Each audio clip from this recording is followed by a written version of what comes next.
The Astros just wrapped up their opening series against the Angels. 4 game set. They split the season series. They have the Red Sox coming up next. It was a roller coaster of a series. To start, the offense was just exactly that, a complete roller coaster. You go game one where you just look hopeless, right? Nothing was good. Bats were horrible. Nothing was really hard hitting. You got shut out. You didn't score any runs. Then that second game, I thought the at bats got a little bit better. There were some hard hit balls, but the big notion of that game was the runners in scoring position at bats were horrible.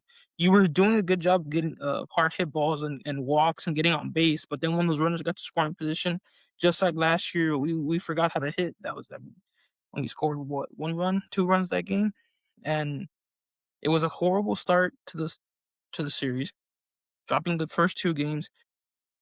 And Mike Burrows, I mean, he wasn't the best in that game, but you can see his stuff. I mean, he was having trouble. He was walking some guys. He was getting hit around a little bit, but you could see the stuff looked really good. And in that first game, Hunter wasn't his best.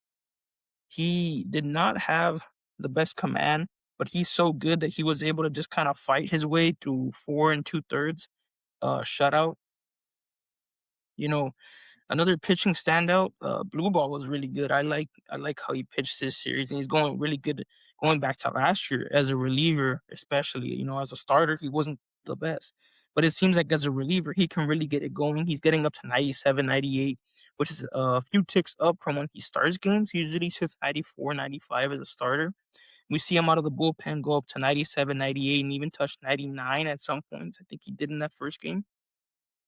And then the last 2 games of the series, when you saw the offense kind of, I wouldn't say take off because it was partially due to the Angels' errors, and they still weren't great with runners in scoring position, but they started to put across some runs, which you'll take runs any way you can get them, right? And it was a continuation, more of the same from game two, where I felt the at bats looked a lot better, better than the first 2 games. At bats looked a lot better. They were hitting. I felt they were hitting the ball hard. I feel like Correa's hitting it to some tough luck to start the year, which is unfortunate. But overall, I felt like we started to hit the ball hard. We started to see more pitches as an offense. We were able to get the starters out early in both games. Especially today, we got the starters out. We got the starter out with 4 innings of work. He worked into the fifth, but the first 3 guys got on base and they just took him out. So, I mean, I felt that was really encouraging. That was obviously a struggle last year. I mean, we would get to the 7th inning and the guy only had 80 pitches. I mean, it was horrible last year. So that was a lot better this year. I think a big part of that was Altuve. He has 5 walks. Chandler Rome tweeted it out. He has 5 walks through about 20 some plate appearances. Last year, it took him 90 some plate appearances to get to 5 walks. And I've noticed he's been very selective this year to start, small sample size, only 4 games. But he's been very, very selective this year. Slightly passive. There's been some times where it feels like he doesn't want to swing. He's just watching pitches go by. But it seems like a very concentrated effort to see more pitches from Altuve, which is very nice to see. I mean, we don't see that from him at all. In his career, he just swings at everything. And it was always so frustrating, especially when he's not going good, that he would just swing at the first pitch, roll it over short, and it becomes so frustrating. But if he's able to do this now, where he adds an element that he's taking pitches and he's elongating at bats, that's gonna really help out this lineup. Another thing, Christian Walker. Christian Walker looked really, really comfortable this series and to start the year. Last year, going back to last year, that first half, one thing was really, really horrible. Like Jose Abreu horrible. I know coming out of the spring, he had that oblique issue he was dealing with, and in the first half, he had an incoming son or daughter, I'm not sure, but his wife was pregnant, obviously. So that had to be on his mind a lot last year, and not to mention it was a new team. So I felt like all those things, not for him not to have to deal with those things coming into this year, would give just some natural improvement. But I think you look at last year and you look at his splits, right? He struggled a lot more at home than on the road. And I think a big part of that was last year he would go into Daikin or Minute Maid and he would just try to pull everything into the Crawford boxes, which makes sense, right? But Christian Walker, when he's going at his best, that's not what he does. He's not a pull hitter like Paredes. Walker is a gap to gap, more to the right center gap type of hitter. I think you saw him a lot during this series go gap to gap, especially that double today. In that final game of the series where he gave us a big RBI double. He hit one over to the right center gap where Soler could not make the play on it. Um, I mean, if and he's taking his walks. Last year, he had a big trouble for some reason. He was just swinging out of the zone, striking out a lot. That is not the case so far this year. But then again, we say so far this year. Last year, he never showed anything. He never showed a sign of being the old Christian Walker. So just to see a sign of life from him early on, that's great. And I mean, if he can hit like how we expect Christian Walker can hit, that just makes this lineup better. Speaking of guys hitting how we expect they can hit, Yiner. Yiner, I mean, he just swings at he swings at everything, man. It's his at bats look horrible. It's because he swings at everything that his at bats look so horrible. He doesn't take walks. He kind of has that Luis Arias syndrome at times where he makes too much contact, but so far he's not making any contact. And he had one like little weak base hit. I think it was a Friday game for an RBI. It was the Friday or Saturday game for an RBI. But he just doesn't look good at all. And he's been doing pretty bad with the ABS, the new challenge system behind the plate. He's gotten every single one wrong. And that's just not acceptable. He missed one pretty bad, actually. It was about an inch and a half off the plate. And he challenged it early in the game. I think it was yesterday. And it cost us the challenges. And we lost both challenges on one of these games. You know, I think there's cause for concern there, right? Because Yainer, his first year he came up, obviously wasn't the starter, but he was still getting a good amount of at bats, and he had 22 home runs and an 846 OPS. And I think, oh, here we go. He's a rookie catcher with an 846 OPS. You're thinking he's gonna be a stud. The next year he dips a little bit, right? Sacrifices some power, but gets some average, right? And he hits to about an 800 OPS. But you're thinking, well, that's fine. If he does that, he's still one of the best hitting catchers in baseball. And everything since his second year has just not been encouraging. He's still a good hitter for a catcher, but from what you saw, those first 2 years, it's just really sad. It's frustrating because you know what he can be, and if he is what you think he can be, this lineup just gets so much better. Pena's look fine. He's still kind of coming back from that finger. So I mean, I wouldn't expect him to be last year's Jeremy Pena right away. It might take him a little bit with the finger and stuff. I feel like Correa's also looked good. As I talked about earlier, he's into some bad luck, which is unfortunate, but he's just another veteran guy that gives a professional at bat. That's something we've been getting from this lineup so far, which is obviously very encouraging. Joey Loperfido has looked really good. I liked his at bats. He's obviously been getting some hits. I really like when baseball players do baseball things. What I mean is, like, for example, today that play from Joey where he extended it to a double when Adele kind of took a while to get to the ball. I love, love, love when players do stuff like that. I mean, Joey's been playing well. We'll take it. I mean, we don't expect him to do this for the rest of the year, right? But if he can just be a decent player or above average, we need left-handed hitters to come in and step up because the only one we have is Jordan. So we can get some production from Joey. That's going to be really, really good for this lineup. Speaking of Jordan, I mean, he looks great, right? Obviously, he's been intentionally walked 3 times, but he's not. Play discipline looks good. He's hitting the ball very hard. He looks like Jordan, so he'll be in there doing what he does best. Cam Smith, it's taking him a little bit to get going. He almost had a home run in the second and third game, but it went just foul. But I mean, Cam's gonna be fine.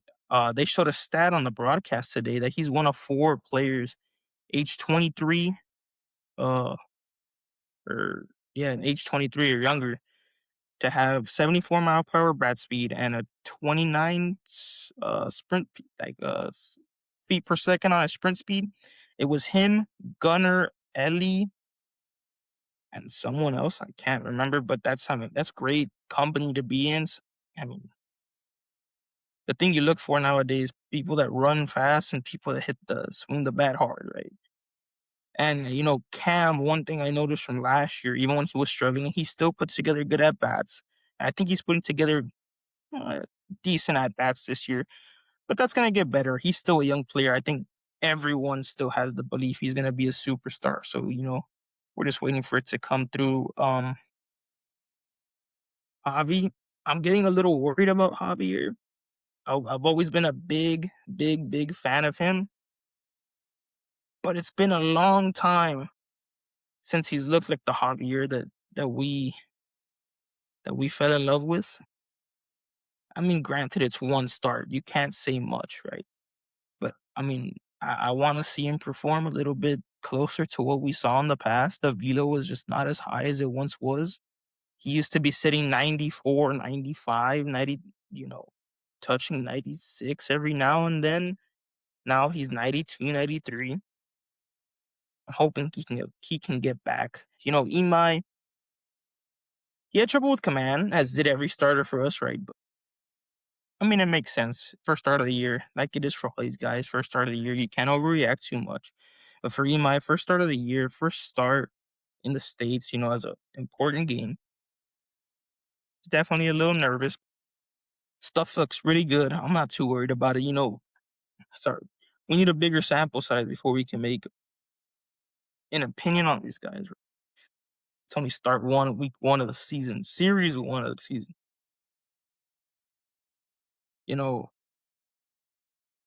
Abreu, I'm a little worried about him in the closer role. And this worry kind of started last year because he's never had a struggle as a closer, like stepping in over in the ninth inning. And then last year, in 19 innings, pitching the ninth inning, he had a 6.05 ERA. And then he comes in this year, and obviously the two chances he gets as the closer, he's struggled really bad. I get a little worried about him as a closer right now. I mean, obviously we know how good he is. You don't think it should be a problem, and you would think this guy's pitched World Series, playoffs. You wouldn't think it would be an issue or for the pressure to get to him being a closer, right? But I mean, it might be. Who knows? But Hader, I know Dana said Hader's supposed to be facing batters mid-April, so that's about 2 weeks away. So I'm hoping that Hader can progress quickly and we can get him back because we all know when he's out there, he's nails. He does not blow saves at all. It's going to be great to have him back. This next series we got the Red Sox. We're going to see McCullers first start tomorrow. It's going to be interesting. I mean, if you can get 100 innings of, say, 3.9 ERA of McCullers, you're going to be in a good spot, right? We'll see how he does. Red Sox just dropped their series. They're coming in 1-2. It's a very, very good Red Sox team, though. This offense is really good. Pitching stats really good. We get Ranger Suarez tomorrow, so I mean they have the pitching advantage, except for that middle game, because the middle game we have Hunter Brown. But that final game of this series on Wednesday, they have Garrett Crochet. So tomorrow, obviously, Suarez is better than McCullers, and then that Wednesday game, Crochet is better than would be Burrows. So they have the pitching matchup for the series. That that Hunter Brown game is pivotal. We have to win that game because we can't trust that McCullers going to go out there and shut down that lineup. But we can trust that Hunter's going to shut down everybody he goes against. That's just the trust we have in him, and that's the trust he's earned by how he's pitched. But that last game against Crochet is going to be tough because he's obviously Garrett Crochet. He's probably going to shut us down. Probably we're going to need Burrows to be as good as he was in spring, right? Or as good as he's shown, or as good as his stuff is, really. It's gonna be a tough series. The offense is really good. I mean, just right off names, they got Roman Anthony, Jaron Duran, William Abreu, Wilson Contreras. Um, Up and down that lineup is just really good. Um, the bullpen is also really good. Obviously, they got Chapman and Whitlock. I mean, if we go into the eighth inning without a lead, we're probably gonna lose with Chapman and Whitlock waiting in the wings. But I mean, overall, it's a fine start to the season, right? You can't expect much, or well, you can't overreact too much from one series, right?